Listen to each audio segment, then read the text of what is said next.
Jọ̀ọ́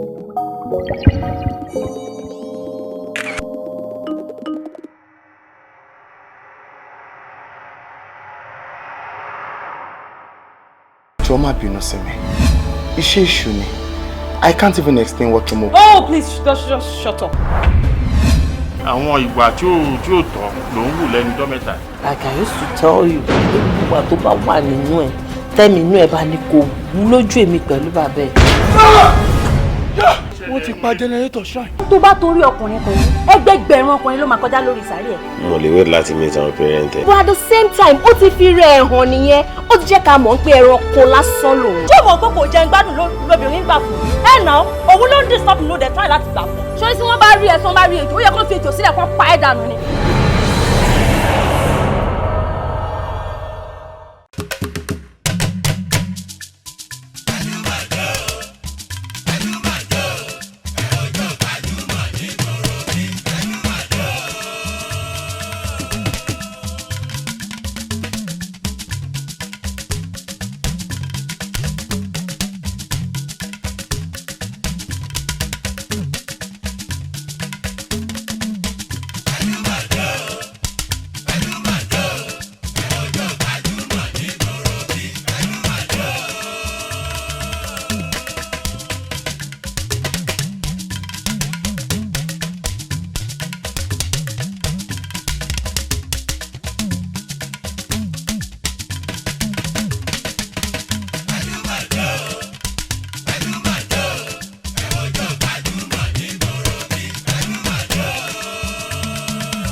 Kábíyèsí arúgbó ọjọ́ agbanilágbàtàn ọba lẹ́ni ọba lánàá ọba títí ayérayé ẹ̀mí gbogbo àwọn wòlíì ọba amúrírí jáde nínú àìrí mo túbà yín lẹ́ni Adédoyin Kúkọ̀yí lórúkọ mi èmi lọ́mọ olómi méjì ọmọ àtẹ̀kọ̀mọ́lẹ̀ pọ̀kan ìkan mímu ìkan àìmọ́ ọmọ aládé mẹ́rìndínlógún bẹ́ẹ̀mi lọ́mọ àròbí ọmọ àtòrì ìkòdó ọ̀gá ìlú tí ò sálábàárù. Ètò Gbajúmọ̀ lètò tó wọlé tọ̀yìn báyìí mo dẹ̀ mọ̀ pé bó ṣe wọlé wá ire dé ayọ̀ dé ìdùnnú ẹ̀mí gígùn àti àìkú tí í ṣe baálẹ̀ ọ̀rọ̀ ó wọlé tọ̀ gbogbo wa pátápátá lórí ètò yìí gbogbo abala tẹ́ ẹ máa ń nífẹ̀ẹ́ sí òun ló pé síbẹ̀ ojú abẹ ṣóòláyà Gbajúmọ̀ ń jó gbogbo ẹ̀ ló pé ẹ ti wá mọ̀ pé èmi nìkan kọ́ ni màá dá máa sọ̀rọ̀ bí òrófó àlejò omi tẹ́ fìwé pè tẹ́ni kan wá bá yín lálejò lẹ́ni pẹ́ nífẹ̀ẹ́ wọn ẹ fẹ́ mọ ibi tí ìrìn àjò iṣẹ́ tíátà ibi tó ti bẹ̀rẹ̀ pẹ̀lú wọn kí nìdí òǹfàwọ́ gan ló fà wọ́n wọnú ẹ̀ àwọn nǹkan ribiribi wo náà ti gbénú ẹ̀ ṣe gbogbo ẹ̀ òun ni mo mọ̀ pé àlejò mi wọ́n ti múra wá láti wá ṣàlàyé fún ẹ̀yin olólùfẹ́ wọn nítorí pé kí ni wọ́n jẹ́ kó yé mi wípé láìsí Ọlọ́run àti ẹ̀yin olólùfẹ́ wọn tẹ́ ń gbárùkù tì wọ́n ta ni wọn ò bá máa jẹ́ táwa lẹni tí mò ń pèrè gan ẹ wo ẹ jẹ́ kálejò mi máa wọlé bọ̀ ẹ̀yin náà wọ́n pe lórí ètò yìí bá gógó bó ṣe máa ń sáré lélẹ̀ àlejò mi ẹ máa wọlé bọ̀ ètò ti bẹ̀rẹ̀ ní kíákíá.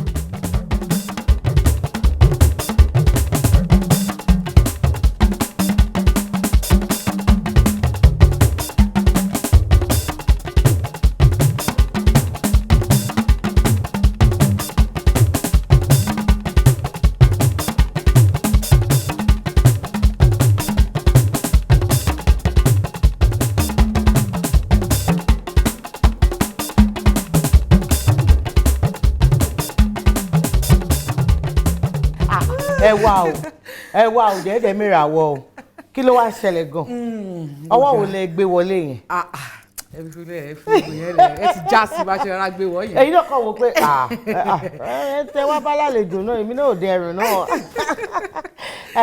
ẹ káàbọ̀ sórí ètò Gbajúmọ̀ ojú tó rí yín máa gbòkè ó tójọ́ mẹ́ta o iṣẹ́ ńkọ́ ilé ńkọ́ àdúpẹ́ lọ́dọ̀ Ọlọ́run gẹ́gẹ́ bí ìṣe wa lórí ètò a máa ń fẹ́ fi àyè sílẹ̀ fẹ́yìn àtàwọn olólùfẹ́ yín ẹ kí wọ́n kẹ́ dárúkọ yín fún wọn ká tó bẹ̀rẹ̀ ètò. ẹ̀yin olólùfẹ́ wa nílé a kí yín o ẹ kú ìgbà gbogbo wa orúkọ tèmi ní Ọláìdé Bákàrè aka Alájà tí ò kọ́wọ́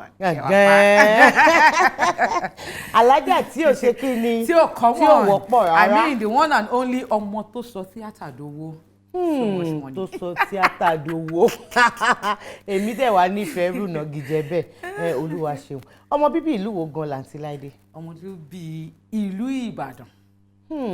bẹ́ẹ̀ ni. lápá abo nìbàdàn dọ̀dọ̀. Èjì Òkú ní Ìbàdàn. báwo ni wọ́n ṣe ń kí wọn lágbolé tí. bọ́n ṣe ń kí wọn lágbolé bẹ́ẹ̀ ni bọ́n ṣe ń kí wọn lórí kì í yín. bọ́n ṣe ń kí wọn wọ́n ṣe kí gbogbo Ìbàdàn náà ni. ìgbà tẹ́mi máa bẹ̀rẹ̀ ṣé àwọn pé mo lè mi ọmọ olómi méjì ọmọ àtẹ̀kọ́ lẹ́kọ̀ọ́ báwo ń ti. àṣẹ lọ gba lẹ́kṣọ̀ yẹn wá ní. àṣẹ ó ní bó ṣe máa ń kí wọn tó kún. ẹ̀yin sọ díẹ̀ bóyá bó ṣe ń kí ọmọ Ìbàdàn. ok bí wọ́n ṣe ń kí àwa mo ṣe mọ̀ pé tí àwọn grandparents wa bá wá ètò máa sábà ọmọ ẹ̀ṣọ́ pẹ̀lẹ́ ọmọ ẹ̀ṣọ́ for now yẹn nìkan ni mo rántí tó máa lọ́lé máa lọ bèrè yòókù. ọmọ ẹ̀ṣọ́ ni. ọmọ ẹ̀ṣọ́. àdúpẹ́ lọ́dọ̀ Ọlọ́run. àǹtí Láìdé àwọn olólùfẹ́ yín wọ́n á fẹ́ mọ àwọn iléèwé tẹ́ lọ. ó yá ẹ ṣàlàyé fún wọn. mo lọ sí Nigeria Model High School ibẹ̀ mo ti ṣe primary and secondary so lẹ́yìn yẹn mo lọ sí University of Ibadan then after yẹn mo ṣe first degree bẹ́ẹ̀ mo ṣe second degree ní University of Lagos mo ṣe theatre art ní University of Ibadan mo ṣe history and strategic studies University of Lagos. ọpọlọ yẹn ìwé yẹn dàbí ẹni pé ẹ nífẹ̀ẹ́ sí láti máa kàwé gan báyà àbí kí nìdí. bó ṣe normal náà la ṣe ṣe àbí bó ṣe yẹ kó lọ náà la ṣe ṣe yẹn.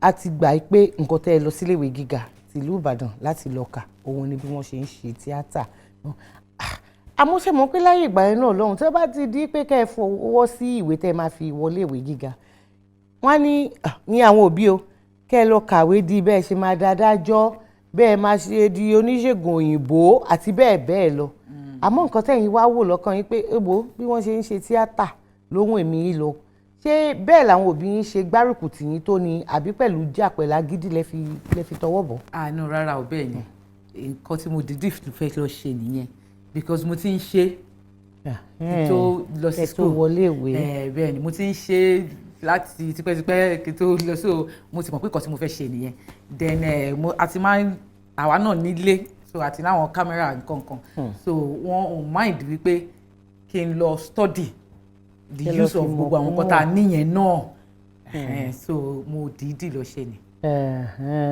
ọdún wo wá ni ká fẹ́ pè mí àjò tíátà bẹ̀rẹ̀ fún yín. ó ti pẹ́ o ìgbà tí èmi fúnra mi ti wà ní age 16 ó ti pẹ́. ìyẹn tó bí ọdún mélòó sísìn. ó ti lé ní 20 years. yes. eré wo lẹ kọ́kọ́ kópa nínú ẹ̀ tí ó fi di pé ayé mọ̀ yín Láìdé Bákàrè nìyẹn. Ọjọ́ Ẹ̀yẹ fíìmù Rótìmí Mákindé. Ọjọ́ Ẹ̀yẹ. báwo ni ìrìn àjò ẹ̀yin méjèèjì báwo ni ó ṣe wọlé. ṣé ti múvi yẹn. ìyẹn bàbá wa Rótìmí Mákindé. ok producer ni wọ́n actor ni wọ́n then mi ṣẹ̀ṣẹ̀ ṣe ń gbà yẹn ni because ìgbà yẹn wọ́n máa ń lo hotel popsi mi so most of the time wọ́n máa ń wà around so ibẹ̀ náà lọ sí wọn pé kémi náà ok so ìgbà tí wọ́n fẹ́ ṣe ìyẹn in particular so wọ́n sọ pé wọ́n need ẹni tó máa jọ ìyá wa Péjú Ògúnmọ́lá tó máa ṣe kékeré wọn and all that so wọ́n á ní pé mo dẹ̀ jọ wọ́n gbà yẹn wọ́n ní ok so bẹ́ẹ̀ mo ṣe wá. bẹ́ẹ̀ ṣe wá bẹ̀rẹ̀ iṣẹ́ yẹn. bọ̀ kí iṣẹ́ yẹn mo fi bẹ̀rẹ̀ o. ìwọ gangan lẹ fi bẹ̀rẹ̀. Adéyẹmí by Múkàrè Èyíwùnmí.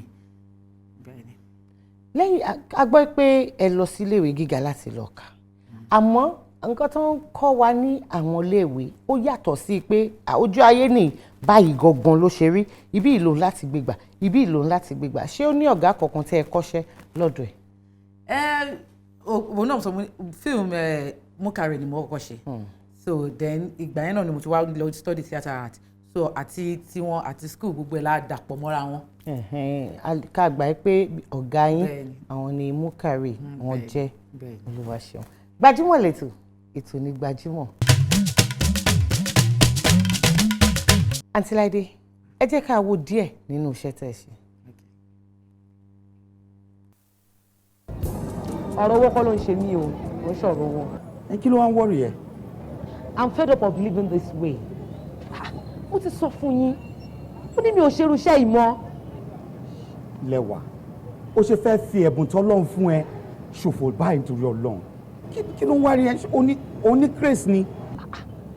Láti kékeré làwọn èèyàn ti ń sá fún mi. Títí di ìsinyìí. Okay, I want to live a normal life. Rékè Lẹ́wà, ta ló kanlẹ̀kùn mọ́ ẹ lórí tó lóun dẹ́rù bà òun? Idán ló jẹ́ kí gbogbo àgbáyé mọ gbogbo àwọn alágbára tá a mọ̀ lénìí. Ó mọ ní. Ó dáa, èmi ò fẹ́ ṣe iṣẹ́ idán mọ́. I want to live like a normal human being, okay? Ṣé ẹ̀rọ ti rí yẹn sá? Ọdún wo lẹ yàṣẹ́ yẹn? A ti tó 3-4 years ago. Tẹ̀sí yàṣẹ́ yìí. Bẹ́ẹ̀ni. Talento ni? Èmi. Kí làkọlé ẹ̀? Jẹjẹrẹ. Jẹjẹrẹ. Ọ̀pọ̀lọpọ̀ àwọn ìtàn tí ẹ máa ń gbé kalẹ̀ tẹ máa ń gbé jáde, báwo ni àwọn ìtàn yẹn ṣe máa ń wáyé? Ṣé àwọn ká ní pé àwọn nǹkan tó ti ìrírí ayé tó ti ṣẹlẹ̀ sí yín ni, àbí àwọn tí wọ́n súnmọ́ yín, àbẹ́ ẹ̀ ń ra àwọn ìtàn?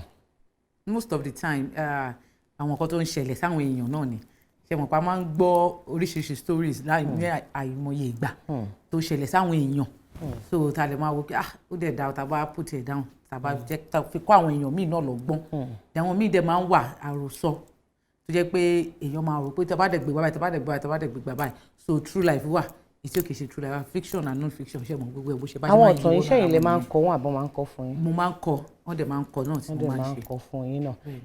ní ti ọ̀pọ̀lọpọ̀ àwọn ẹlẹgbẹ́ yín tí wọ́n ń ṣiṣẹ́ yìí wọ́n ní àwọn ti dé ipò báyìí kí àwọn náà dá ẹgbẹ́ sílẹ̀ láti lè kọ́ àwọn ògo wẹrẹ ṣé ẹ̀yin náà lẹ́gbẹ́ tẹ́ ẹ dá sílẹ̀? No, not yet.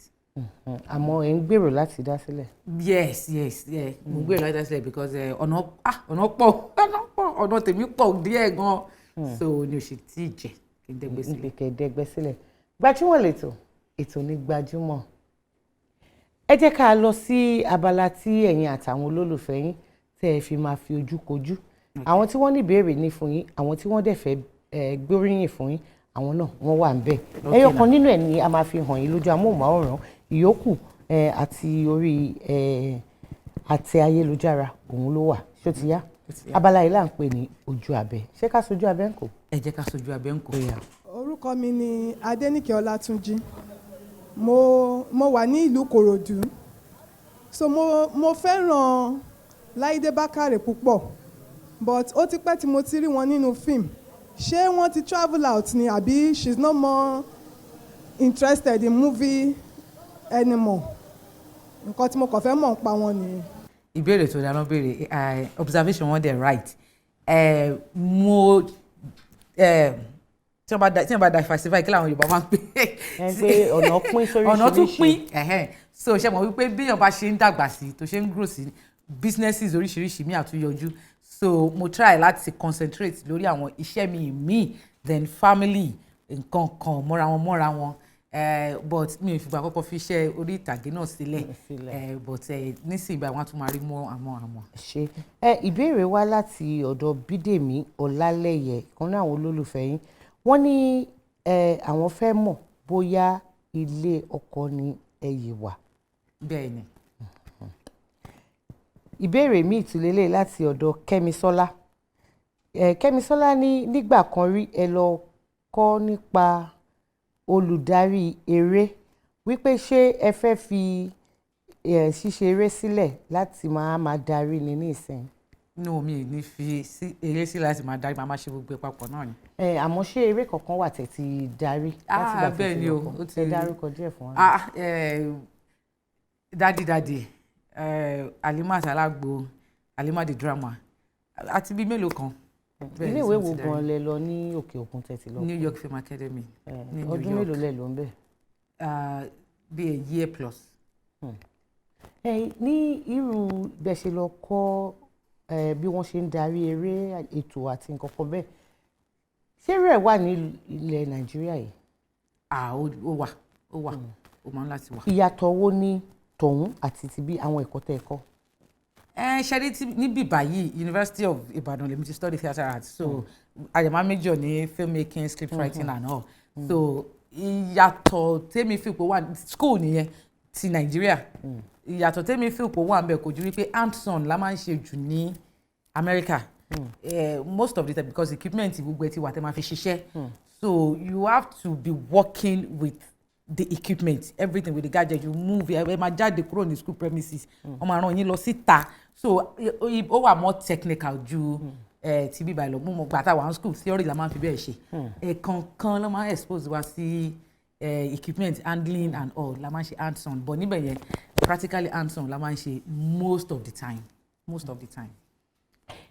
Àǹtí Láìdé mo mọ̀ pé nígbà kan rí náà ẹgbẹ́ gba àtẹ orin kíkọ ẹ̀bùn tọ́lọ́run fún yín náà ní àgbà àmọ́ àtúgbọ̀n nǹkan kan ń pa ẹ̀ mọ́ níbi ẹnujọ́ mẹ́ta yìí ṣe ti fìyẹn lẹ̀ ni.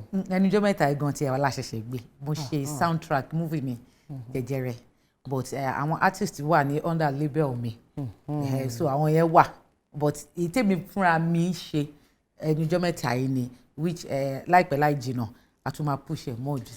ọ̀pọ̀lọpọ̀ àwọn ògo wẹrẹ tí wọ́n ń kọrin tí wọ́n ń ṣe oríṣiríṣi tí wọ́n wà ní abẹ́ àsíá iléeṣẹ́ wọ́n á máa ní pé ìjà máa ń sábà dé bóyá láàrin ọdún kan sọ́dún méjì yálà ní lọ́pọ̀lọpọ̀ gbà owó ni ó máa ń dájà lẹ̀ wípé kò fún mi lẹ́tọ̀ọ́ mi ni kí ni àwọn tí wọ́n wà lábẹ́ àsíá tiyín kí ni àwọn ẹ̀tọ́ àti àwọn nǹkan mèremère tẹ́ ẹ ti ṣe ní ìlànà sílẹ̀ fún wọn. ẹ ṣe mọ̀ pé contract tó máa ń yàtọ̀ òun ló ṣe máa ń dàbẹ̀ ni pé wọ́n máa ń sọ wípé ìjà máa ń sábà ṣẹlẹ̀ pé wọ́n máa ní kò fún mi lẹ́tọ̀ọ́ mi so láti ilẹ̀ tó bá ti jọ agree pé nǹkan báyìí so irú label tí wà ń sìn the agreement táwọn máa ń ṣe láti ilẹ̀ pẹ̀lú wọn kò ń ṣe pé bẹ́ẹ̀ náà ni ó máa kàǹkà àbí ló máa sáré bẹ́ sí so a máa ní pé kẹgbẹ́ ẹyiri ẹ̀wò tó bá tẹ́yìn lọ́rùn ẹ jẹ́ ká ṣiṣẹ́ but ẹ bá ti fi pé kò tẹ́yìn lọ́rùn ẹ lè lọ try àwọn ẹlòmíì so ìtòrí ẹ̀ ni kò ṣe ń fi bẹ́ẹ̀ sí èdè àìyedè bẹ́yẹn nítorí pé àwa náà à ní make promises nǹkan tí a lè ṣe so a dẹ̀ máa wò ó pé òkè kí ni ẹ ní fún iléeṣẹ́ wa kí làwa náà dẹ̀ ní fún yín so gbogbo ẹ̀ la máa gbé yẹ̀wò àṣẹ náà kò tí yẹn bá ti ń gbé gbogbo orúkọ bẹ́yẹn yẹ̀wò ó deep so láàárín ẹ̀ lẹ́sìn máa mọ̀ wípé bóyá ó wọ̀ ọ̀tẹ̀ ká continue àbí kò wọ̀ ọ̀tẹ̀. ẹ̀yin gẹ́gẹ́ bí òṣèré ṣé ipa kankan wà tí ẹ lè kó nínú eré. tí mi ò lè kó kò fẹ́ẹ̀ sí o kò fẹ́ẹ̀ sí. ní àtìgbà tẹ́ ti wá ń ṣeré èwo ní ipa wo lẹ kó tẹ́ wo pé ó fẹ́ ká yín láyà. kíkà láyà yẹn kíkà láyà mi tí ì rò pé mo rí tó kà mí láyà. àbí tó mì í lómi ẹ wò pé ó gbòyìn díẹ̀. bóyá àwọn ibi tíyàn bá ti ṣe ó ní tí mo ti ṣe twins tíyàn bá ti ṣe tó yẹ pé character yẹn méjì ni so character yẹn kẹ̀dẹ̀ àwọn méjì lọ níwà ọ̀tọ̀ọ̀tọ̀ ìṣesí ọ̀tọ̀ọ̀tọ̀ and all so coming in and out of that kind of character ń gbà mí ó máa ń gbòyàn lómi wàá dúpẹ́ fọlọ́. nínú àwọn tẹjọ jẹ́ sàwáwù ní ìdí iṣẹ́ yìí àwọn wo ni ẹ súnmọ́ pẹ́kípẹ́kí. most of gbogbo wa kì í ṣe pé súnmọ́ pẹ́kípẹ́kí bẹ́ẹ̀ náà but at least súnmọ́ náà la máa pè é so gbogbo wọn everybody kò really fẹ́ sí bóyá tó bá máa ṣe dẹ́ bóyá Kẹ́mi Àfọlábí bí ilé so. ẹ ṣáà ní àjọṣepọ̀ tó dán mọ́rán pẹ̀lú everybody. àwọn wo lè ń wò gẹ́gẹ́ bí àpòkọ́ṣe. wọ́n pọ̀ o tàbá ní ká bẹ̀rẹ̀ sí ní káwọn ilẹ̀ aṣọ ilẹ̀ amọ́ wọ́n pọ̀. Àǹtí Láìdé ní ìbẹ̀rẹ̀ ọ̀rọ̀ yín ẹ ní iṣẹ́ tẹ̀ ń ṣe ó pín sí oríṣiríṣi yàtọ̀ sí iṣẹ́ tíátà yàtọ̀ sí pé ẹ tún ní àsíá tí àwọn olórin wà ní abẹ́ kí ni àwọn nǹkan míì tẹ̀sán ṣe. Real estate apartment buildings we do constructions of buildings. ṣe mọ̀ pé tó bá sóyìnbó nílé àná òun ló máa tù. convenient apartment là ń pè ṣá so mo máa ń develop ẹ̀ mo dẹ̀ máa fi rent out. ṣé ká wá ní pé iṣẹ́ tíátà ò pè yín lọ títí bẹ́ẹ̀ lẹ ṣe ń wò pé ó kí ẹ̀ ń tètè yá. ó pè mí o iṣẹ́ tíátà pè mí bàjẹ́ bàjẹ́ but ọ̀nà kan ọjà tó dífá fún télọ̀ tó tẹ́kọ̀ọ́. tó dífá fún Àǹtí Láìdé òṣèré tíátà tó tún palẹ̀. àdúpẹ́ lọ́dọ̀ Ọlọ́run gbogbo ẹ̀yin olólùfẹ́ Àǹtí Láìdé àǹfààní ti wà láti béèrè ìbéèrè àbí tó bá jẹ́ pé ft ẹ̀fẹ́ gbóríyìn fún wọn ni nípa iṣẹ́ tí wọ́n yàn láàyò tí wọ́n dẹ̀ ń ṣe ní dáadáa ẹ ẹ wo nọ́mbà àti àdírẹ́sì tó hàn ní ojú amóhùnmáwòrán yín báyìí òun ni kẹ́ ẹ máa fi àwọn ìbéèrè kẹ́ ẹ máa fi ránṣẹ́ sí. Gbajúmọ̀ lẹ́tọ̀ ètò ní Gbajúmọ̀.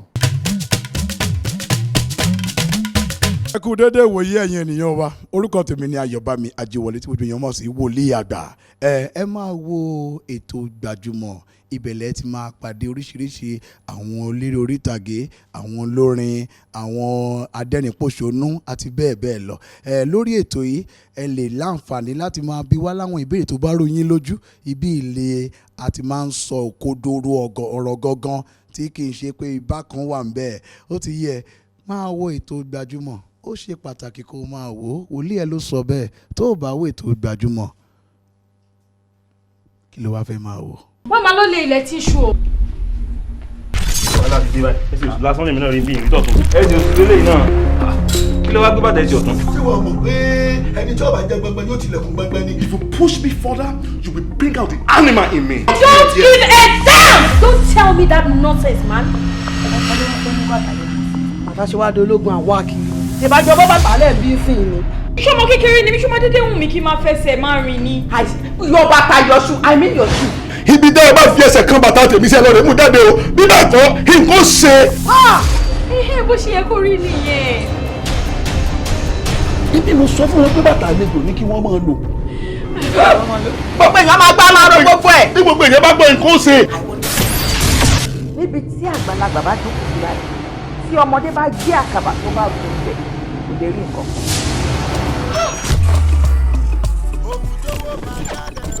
mi kí ààrẹ fífún ọmọ mi mú mi o. alẹ́lẹ́lẹ́. etí ọba ńlé etí ọba lóko.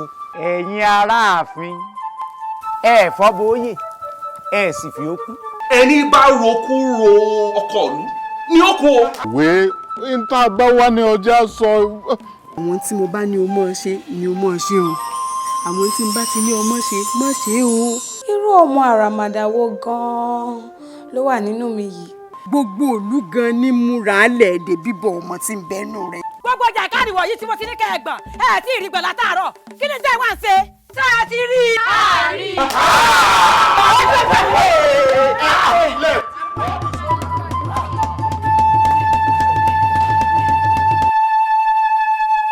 bá a ti ń ṣe níbí èèwọ̀ lẹ́ẹ̀bòmíì ni.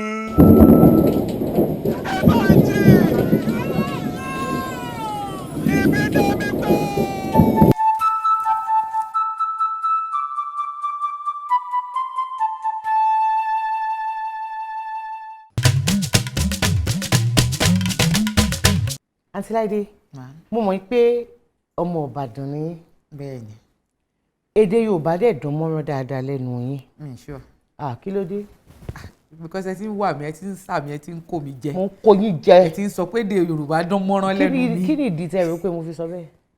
ẹ fẹ́ máa gbé mi mọ́ra nìyẹn sọ́dọ̀ tí wọ́n ti fail so kò dán ẹ jẹ́ tètè jẹ́wọ́ ara mi lẹ̀ báyìí.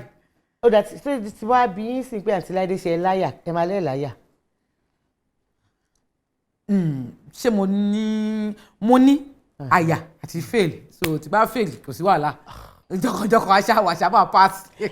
ó dà abala yìí ò tiẹ̀ kí n wá ṣe fún ẹni tó mọ̀ àbẹ̀ni tí ó mọ̀ bí kì í ṣe pé láti máa fi dára wa lẹ́kọ̀ọ́ nípa èdè àṣà àti ìṣe Yorùbá ni òun là ń pè ní abala ṣó láyà ìbéèrè 10 ọ̀tọ̀ọ̀tọ̀ òun ló wà nínú ṣùkú yìí 3 lẹ láǹfààní àti mú ó yá ẹ mú ìbéèrè yín.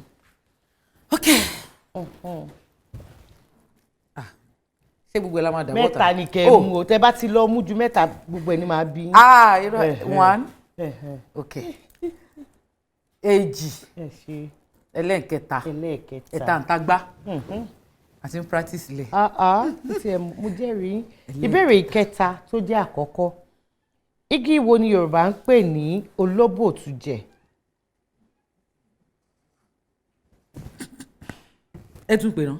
igi wo ni Yorùbá ń pè ní olóbòtújẹ?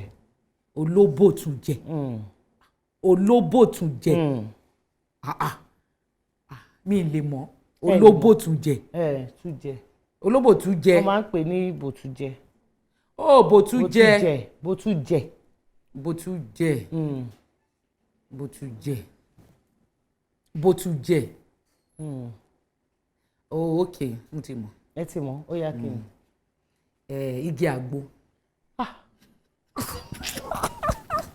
Irú àgbo wo dán? Irú àgbo wo Àtiláídé? Ẹ tún sọ pé irú àgbo wo? Irú àgbo wo, igi àgbo, níbo làgbo ti wọlé? Because bí olóbò something ó jọ bí nǹkan bí àgbo bí ìbílẹ̀ bí nǹkan. Làpálàpá, igi làpálàpá. Bọ́ igi àgbo ni náà. Àbí kí ni ìdílé dá? Kì í ṣàgbo. Làpálàpá, wọ́n dẹ̀ tún máa ń pè ní ìyálóde. Olóbò ti jẹ ìdè tá a máa ń lò gbà yẹn tá à ń dàgbà gan ni. Ìbéèrè karùn-ún tó jẹ́ ìkejì. Ìlú tó tóbi tí ò légúngún, ẹṣin léégún tiwọn, ọkọ̀ lóró ọbẹ̀, ìlú wo ni Yorùbá ń kì bẹ́ẹ̀? Ìlú wo ni Yorùbá ń kì bẹ́ẹ̀? Wọ́n á tún ó yá ẹ ti ẹ̀ gbìyànjú náà. Ìlú tó ní egungun. Rárá o, ó tóbi kò ní eégún kan báyìí. Wọ́n légún nílùú yẹn. Kò séégún kan báyìí nílùú yẹn. Ẹṣin òun ni eégún wọn. Mo ti mọ̀. Ọkọ̀ tó wà ń bẹ̀, gbogbo àwọn mọ́tò tó wà ń bẹ̀, òun ni orò tí wọ́n ń ṣe. Wọ́n á tún ní kinní kan súnmọ́ náà jìnnà sí kinní kan, ó ní ìlú kan tí wọ́n máa ń pè. Ìlú Ìlọrin. Mo ti gba eléyìí, ìlú Ìlọrin. Ìlú tó jìnnà síná tó súnmọ́ àlùjọ́nà Ìlọrin ni. A dúpẹ́ lọ́dọ̀ Ọlọ́run. Wọ́n gbà. Ìlú Ìlọrin ni bẹ́ẹ̀ ni, ìlú Ìlọrin. Ok. Àǹtíláídé, ìbéèrè keje tó jẹ́ ìkẹta tí máa bí yín. Èso igi wo ni a fi ń ṣe òrí? Ẹ ṣáà mọ òrí? Èso igi wo la fi ń ṣe?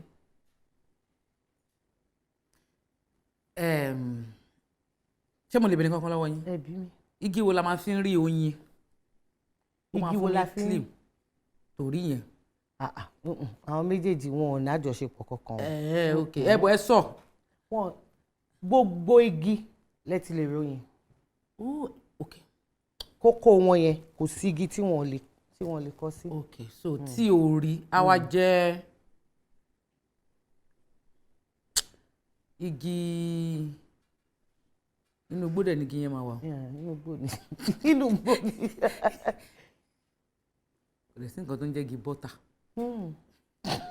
So igi àràbà. Igi ẹ̀mí.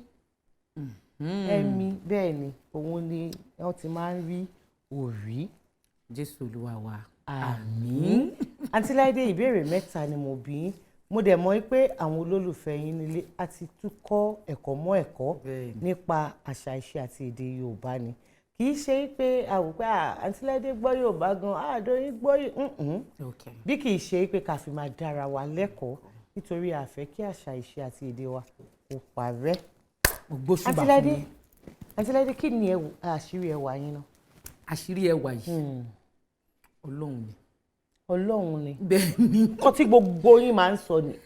Ìpara wo lẹ fi ń para? Oúnjẹ wo lẹ ń jẹ? Báwo lẹ ṣe ń ṣe? Tójú yìí ń dán tó ń dán mìnìmìnì báyìí. Ok now. Number 1, èmi máa ń mu omi gan. Number 2, mi ò ní rònú. Tó bá sọ pé aláìní rònú, ará Galatia. Èmi number 1. So tí ẹ wá ti fi rẹ̀ lọ́kàn balẹ̀ tó take everyday bíi pé kò sọ́la o ẹjọ́jọ́ ní so that kind of attitude then mi kì í fi bẹ́ẹ̀ jẹun púpọ̀ mo lè jẹun náà mo yẹ gba ọ̀bọ̀ kọ̀ọ̀kan ní pọ̀ gí. Kò ní pọ̀ lẹ́ẹ̀kan náà. then kí tún ni. Báwo lẹ ṣe wá ń ṣe tí iṣẹ́ àti ilé tí wọ́n dira wọn lọ́wọ́? Ọlọ́run náà ni Ọlọ́run ló ń bá wa ṣe eléyìí ò ṣe pé bóyá pé kínní because kò easy káàkiri lọ sókè lọ sódò Ọlọ́run ló bá wa di gbogbo ẹ̀mú ṣíṣe. Ọlọ́run á dẹ̀ máa ràn wá lọ́wọ́. Gbajúmọ̀ lẹ́tọ̀ ètò ní Gbajúmọ̀. Ẹni tó bá rí yín á mọ̀ pé aláfẹ́ èèyàn ní. Ṣó yẹ kán tiẹ̀ tún wá sọ yà wá mọ̀ yín dáadáa ni. Títí ẹ ṣe bá ṣe máa ń rí lóríṣiríṣi ní àtẹ ayélujára. Tẹ máa ń dá bírà máa wò báyìí pé àǹtí yìí ò máa fẹ́ gbá Ọlọ́run máa ṣàánú mi o. Ijó ni lẹ́nu ijó ni lójoojúmọ́ àfi bíi ìkélé. Èmi wá ní pé tẹ bá ti wá sórí ètò yìí kétí ẹ kọ́ mi níjó díẹ̀. Ẹ jọ̀ọ́ nítorí tí n bá gbarú àwọn bíi tí ń báyìí lálejò màá lè mọ bí màá ṣe gbé ẹsẹ̀. Abala Gbajúmọ̀ ń jó òun ló kàn sí. Ó yá ẹ bá ń gbóhùn sókè àǹtí Láìdé fẹ́ kọ́ mi níjó.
mo gbà ẹ kú gbìyànjú ijó yẹn jọ ta lẹni tó kọ. Sọ̀kọ̀ ẹni ijó yẹn. orin ta jó sí yẹn okay. ta lẹni tó kọ. àwẹ̀dẹ fáwọn táwọn sọ́kọ́ Dayọ̀kújọ́ rẹ̀. Dayọ̀kújọ́ rẹ̀ kí náà pàkọ́lé àwọ̀ yẹn. àmì ìlímọ̀ yẹn. Sọ̀kọ̀. Sọ̀kọ̀ kọ̀ ṣọkọ ni. Sọ̀kọ̀ ni. Sọ̀kọ̀ kọ́ easy life náà pè. bẹ́ẹ̀ ni easy life. bẹ́ẹ̀ ni àǹtí Láìdé ká tó máa lọ ní ọdún 3-4 sísìn kí ni nǹkan tí ká máa retí látọ̀dọ̀ yín. ní ọdún 3-4 sẹ́yìn mi ò mọ nǹkan tí mo lè sọ pé kẹ́ máa retí sìn so mi lè sọ ẹ jẹ́ ká máa ṣe kí ni ká máa bá lọ. bá ṣe ń bá lọ yìí ká fi gbogbo ẹ̀ sọ́wọ́ Ọlọ́run. ilé tiwa tó lọ báyìí àǹtí Láìdé àmọ́ àní lọ láì jẹ́ pé a jíṣẹ́ gbogbo àwọn olólùfẹ́ yín tí wọ́n jẹ́ olùgbọ̀wọ́ ètò yìí olórí gbogbo wọn àwọn ni olóòtú àgbà iléeṣẹ́ wa ìyẹn April Ventures Limited wọ́n ní ká fún yín lẹ́bùn Alabaster box àwọn tí wọ́n ń ṣe àwọn ohun ẹ̀ṣọ́ oríṣiríṣi àwọn náà wọ́n ní ká fún yín lẹ́bùn nínú ẹ̀ NAFCAP Nigeria Enterprises ẹ̀bùn wá látọ̀dọ̀ wọn ẹ̀bùn wá láti iléeṣẹ́ Dúpẹ́ Cosmetics ìyẹn Alájà Shine àwọn náà wọ́n ní ká fún yín lẹ́bùn ẹ dúpẹ́. ẹ ṣé gan-an ni o gbogbo iléeṣẹ́ tó fún wa ní ẹ̀bùn láti orí olórí iléeṣẹ́ April Ventures àti gbogbo àwọn tí wọ́n fún wa ní ẹ̀bùn ribiribi iléeṣẹ́ yín ò ní jóná ọwọ́ yín á máa ròkè o lágbára Ọlọ́run àbùdírí tó lókun àbùdírí tó lọ́sà ilé yóò ní gbẹ o. àmín. ilé tiwa tó lọ báyìí iná mọ̀ pé ohun ni ká jẹran pẹ́ lẹ́nu àmọ́ òǹfà ọ̀nà fún kì í gbà wá láàyè ní gbogbo ìgbà pẹ̀lú àṣẹ lọ́wọ́ Elédùmarè ayọ̀ àti ìdùnnú ta fẹ́ fi yín sí òun náà ni màá tún bá yín ọpẹ́ pàtàkì lọ́wọ́ iléeṣẹ́ Abiport àwọn ni wọ́n ṣe mí lẹ́ṣọ̀ọ́ aṣọ tí mo wọ̀ yìí ẹ bá wọn dòwò pọ̀ ní kábàámọ̀ nídìí ẹ̀ Adédoyin Kúkọ̀yí ló ń fi àsìkò yìí dágbére pé láyọ̀.